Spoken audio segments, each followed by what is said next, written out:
The views and opinions reflected in any of the stories narrated are solely those of the story contributor and are not necessarily that of the Nightmare Society.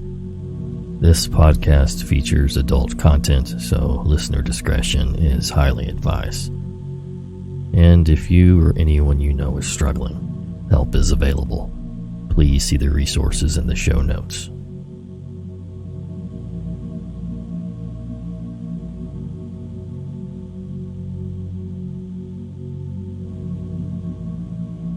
Hello again, Nightmare Society, and welcome to another episode of True Horror Stories. Thank you so much for swinging by. If you like what you hear, don't forget to follow or subscribe to the podcast so you can get updates on when new episodes are released. And without further ado, here are some true horror stories. So get comfy and prepare yourself for another episode of The Nightmare Society.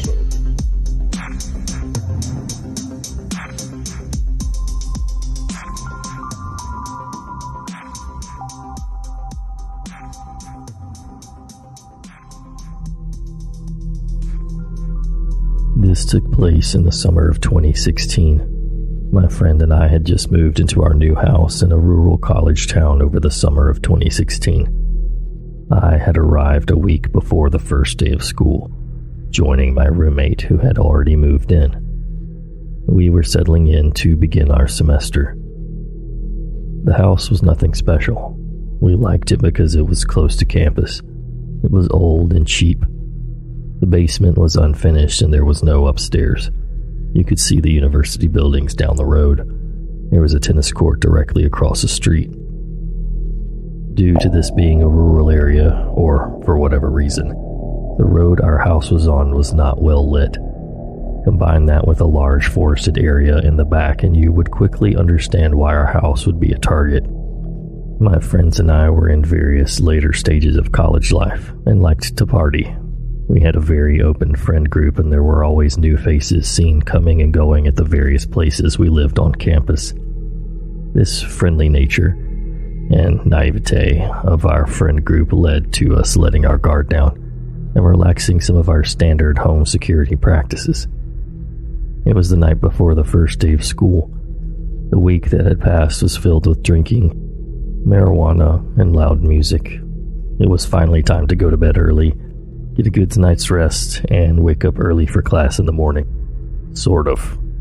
It was 11 p.m. Our friend John had acquired some weed earlier in the day that had a very suspicious backstory to it. He had a lot of it. He got it for free, and what was his was ours, so it was time to smoke. The story is suspicious because later on we learned that John was having a schizophrenic episode, explaining his erratic reasoning and shifting story on how the weed was acquired. Due to John's inherent gift of gab nature and the fact that schizophrenic episodes are not always obvious at first, our friends had no idea that he was having a mental breakdown. This made things very confusing later on. John had suggested we roll up the weed in my room. John and I, along with two other friends, head into my room to wind down. As I close the door to my room, I see a friend asleep on the couch. Across the hall, my roommate's door was also shut with the lights off. We were the only ones awake in the house.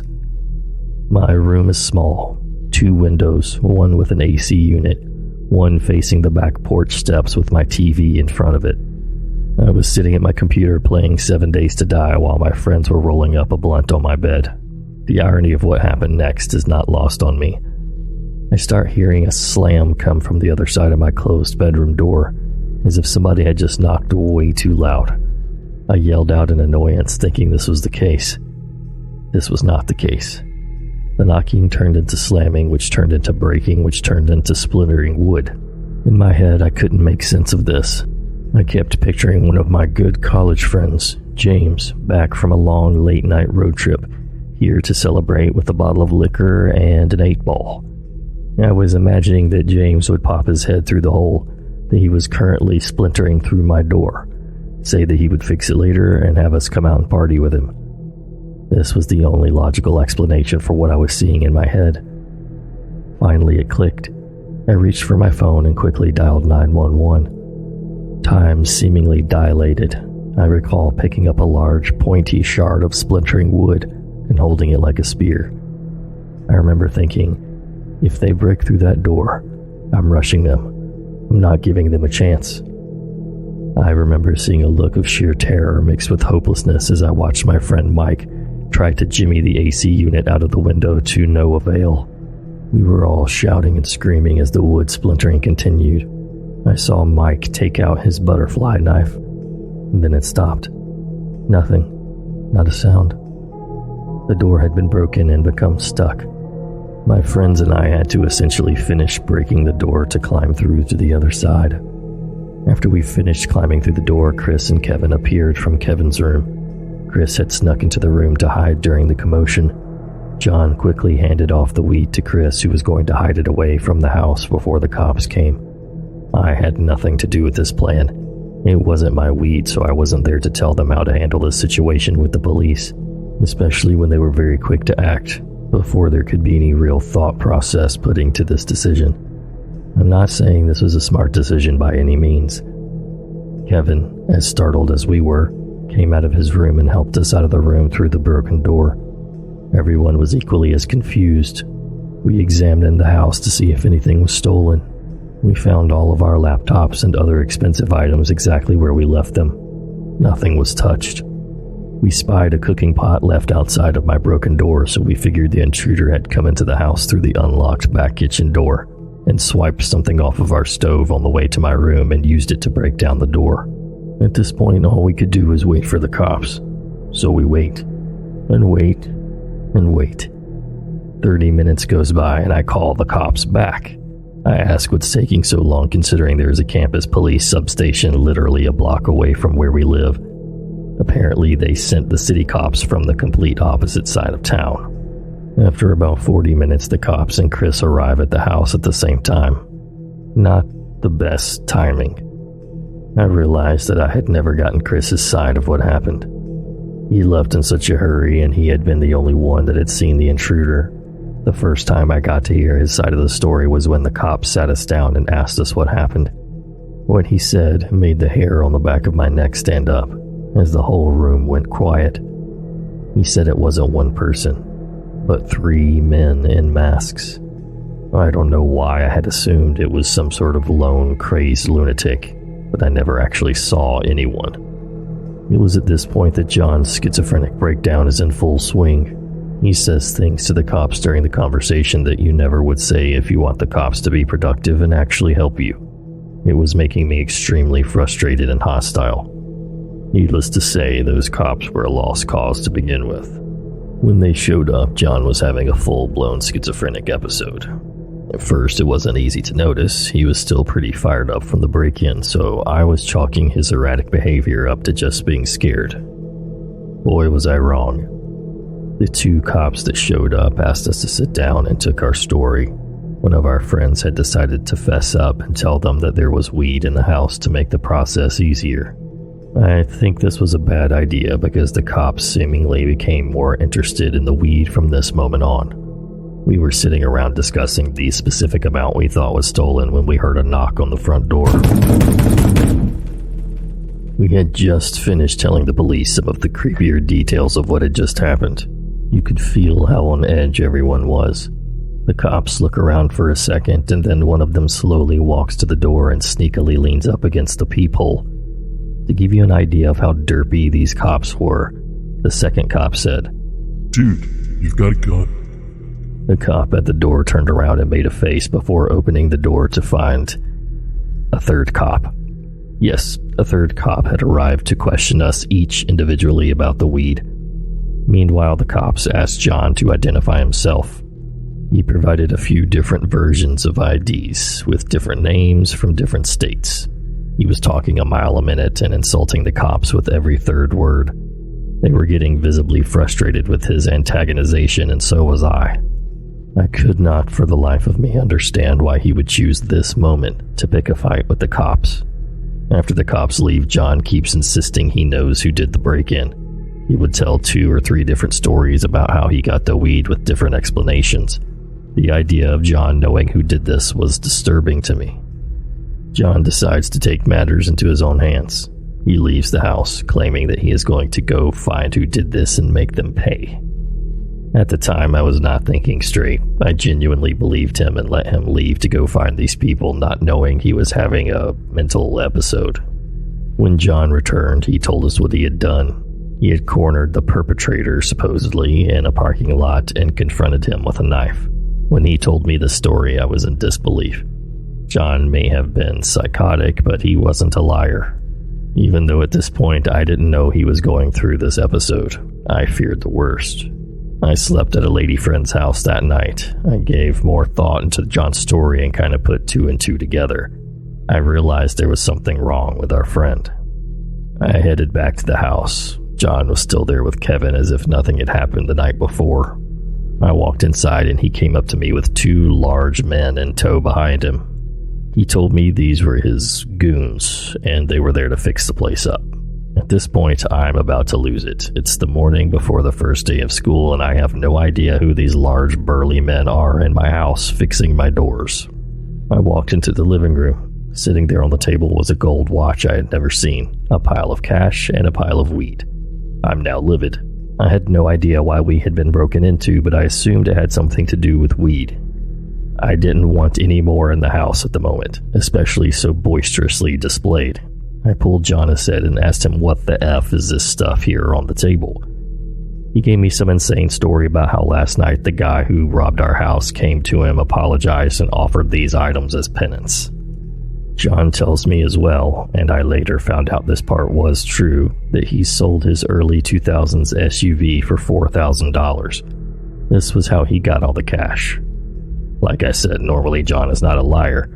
At this point, I know something's deeply wrong, but I'm still shaken by the fact that he keeps telling me he knows what happened. I went to class the next day, but I could barely focus on a thing. After another terrible night of sleep, I went back to my house and started my second day of school. When I arrive at the property, there are ripped up newspapers everywhere.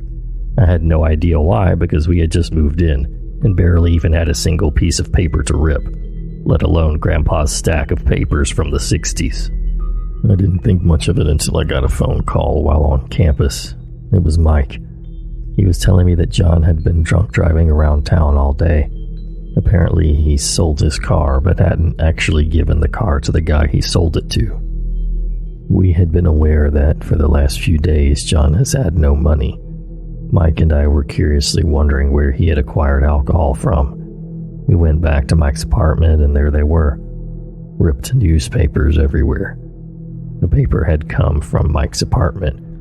He had some in his room being used for decoration. John had snuck into Mike's apartment while he was at class, stole a bottle of Captain Morgan, and took off. I came back to the house again to find all of my friends on the lawn. I walk over and join them as they're all watching John from across the street.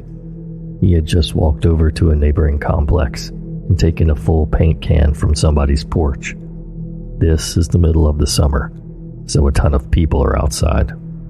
Josh is interacting with everyone and anyone who will listen. He was swinging the paint can around on the sidewalk of a relatively high-traffic area. At one point, he tried to break it open. He would harass people on the streets, cops in cars, anybody at all. A squad car pulls up on the lawn and asks if we know him, if there's anything we can do. At this point, John had become a danger to others, but mostly himself. They let us know that if he hasn't committed a crime, there's nothing they can do, and they leave. The next day, John's mother and aunt come to my house in an attempt to take him home. The conversation they had with him truly broke my heart. I had to listen as they tried to have a rational conversation with him. They slowly had to figure out that John was not himself through this conversation, and that something was deeply wrong, even though at first nobody would have known. I couldn't bear to be out in the room with them, so I listened while I was in mine. Eventually, he was picked up by the cops. They said they found him downtown the next day bashing his head into the glass storefront of a local Chipotle. I was honestly relieved. My friend and I decided to go to the psych ward at the hospital to visit. He had not even been there a full night, but when we walked in, it was like he ran the place. I really have to emphasize this man truly does have the gift of gab. This is what made it so hard to tell there was something wrong with him. When Mike and I walked in, John came out of the back and immediately started flirting with this young pregnant nurse who was taking our stuff. She was giving him this, "oh, you" kind of reaction. We walk by a woman hysterically crying on the phone, and John stops to console her. We sit down with all of the patients, and John starts introducing us to them like he's known them for years. They all love him. He picked up a quick banter with one of the security guards, as well as regarding something about TV shows they were watching. It was surreal to see my friend in here with people like that. At face value, seemed a little bit more off than him, but we knew. Eventually things started to settle down. I was called into the precinct to give information, and nobody was ever caught, although I do have my suspects. I moved out of that house in like 3 or 4 days to an apartment with one random guy down the block.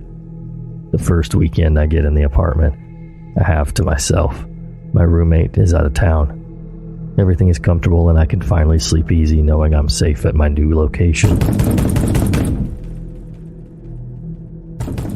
Suddenly I hear a pounding on my front door. A pounding. Somebody was knocking with all their force and was not letting up. They were also mashing the doorbell as fast as they possibly could. I caught a little wind of bravery and decided to go check the peephole. The peephole was being actively covered by whoever was on the other side. At this point, I was crapping my pants. They had found me. They had come for me. This was it. They know I talked to the police. I'm dead. I locked myself in my room and called my friend Mike. He lived in the same complex as me, so I knew he would be the quickest to respond. He answered. I told him the situation quickly, and he came running over to help. After what felt like an eternity of wordless pounding and doorbell ringing, it stopped. I waited for a second and then called out to Mike. I let him in and asked him what the heck that was. Apparently it was some drunk college girl who had the wrong apartment. So yeah, John is doing fine now. I talk to him every so often, and there's no indications that he's living in some paranoid delusion anymore.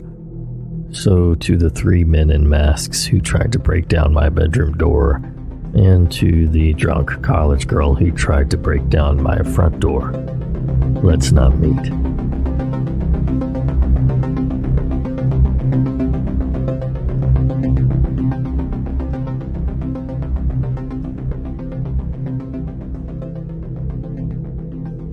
My mom's dog, Punky, rest in peace, was a very sweet, loving dog. She was an ESA dog, but trained to be a service dog for PTSD before she lost her leg. I had never seen her get aggressive with anyone in the entire 12 years she lived. She never growled or nipped anyone, and she had no sense of smell, so she loved all animals and people, a real gentle giant among our little terriers at 60 pounds. What I'm getting at here is that her barking at something and being aggressive was so wildly uncharacteristic that I only saw it once. I, an 11-year-old female, was at home with my siblings, a 2-year-old male and 6-year-old female. My then stepdad is at work, and my mom ran up to the gas station to grab a pack of cigarettes. It was only a mile or two away from us. For reference, we lived in a 2-bedroom trailer in the middle of the woods, on a dead-end road at the time, and you had to really make an effort to get down our road, find our house, navigate down our rickety driveway, and find the door. I'm sitting at the computer having a grand time watching YouTube videos when all of a sudden all of our dogs, 2 Boston Terriers and 1 Chihuahua, perk up, bark a few times, and then start investigating down the hall. My siblings were napping in the bedroom at the end of the hall at the time, so I figured they just stirred and scared the dogs. But then Punky sits up suddenly, stands up on the couch, and puffs her chest out. Her ears are perked up, her fur standing on end, her tail straight up, and then she barks loudly. The bark booms through the living room and echoes around, and all of a sudden she lunges off the couch and goes tearing down the hallway. I'm already on edge because I don't think I've ever heard her bark. Ever. She's a Basenji mix, so her bark is more of a baying sound, but this was a big, loud, alert bark. I stand up and go to look down the hallway, ready to fight off what I'm assuming is a shadow monster in the hallway based on how the dogs are acting. But then I hear it.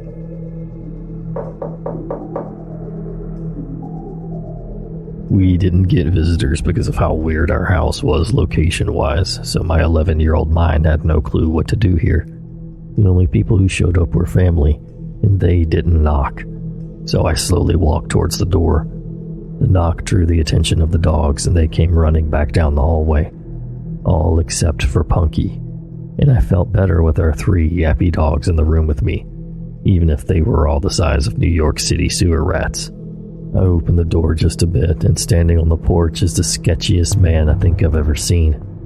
I can still picture him perfectly.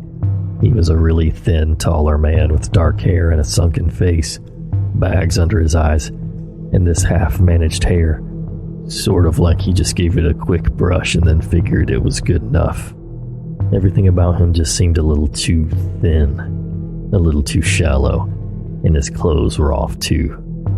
They were nice, but fake nice. You know, like a clean, newer looking t-shirt and new jeans. But he had what looked like a suit jacket on. All his clothes were dark too, despite the fact that it was summer in Texas, and the weather was definitely into the hundreds that day. He also had his plain, unlabeled bottle in his hand. It looked like the label had been covered up and taped over.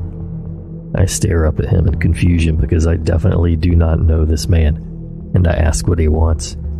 He smiles at me in this way that's way too fake, like this exaggerated and forced grin, and he spoke in the same voice retail workers do. Hey there, kiddo. I'm trying to sell this here carpet cleaner. And he shakes the bottle at me. Mind if I come in and show you how good it works?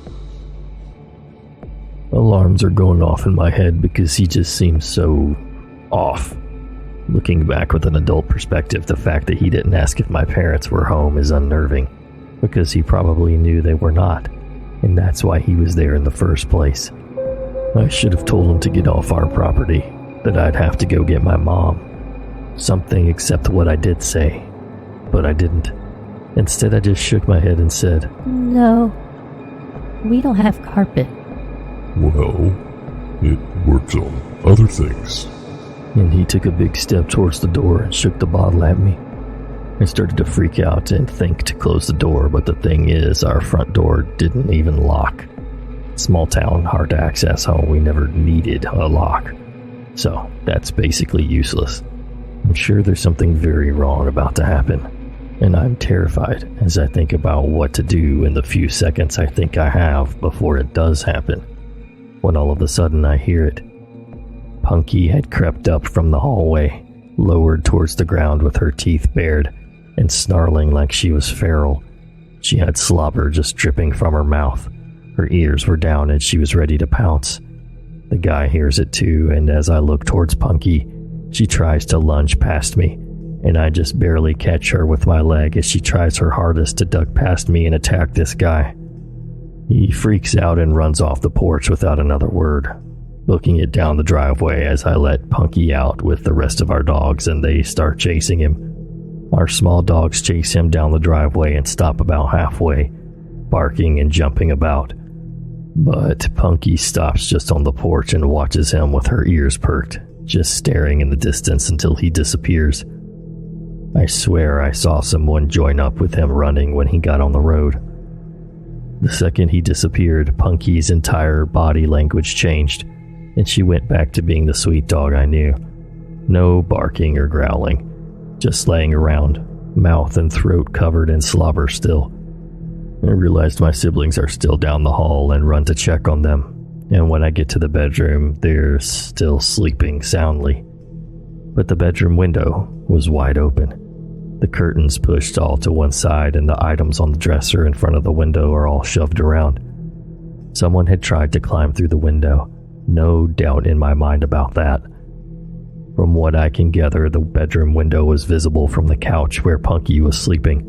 So I think someone was trying to climb through the window before Punky went after them and scared them off, and the man at the door was meant to distract me. They definitely didn't expect Punky, the slightly bigger dog, because most of the time she was with my mom inside, while our smaller dogs were the ones that saw public eye more often.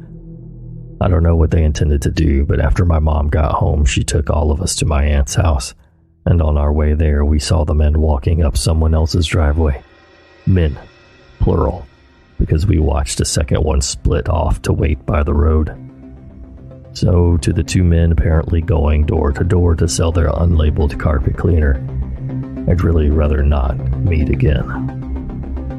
And for everyone who is clearly going to be curious, there is links in the show notes to an image gallery of some of Punky's best photos. Enjoy.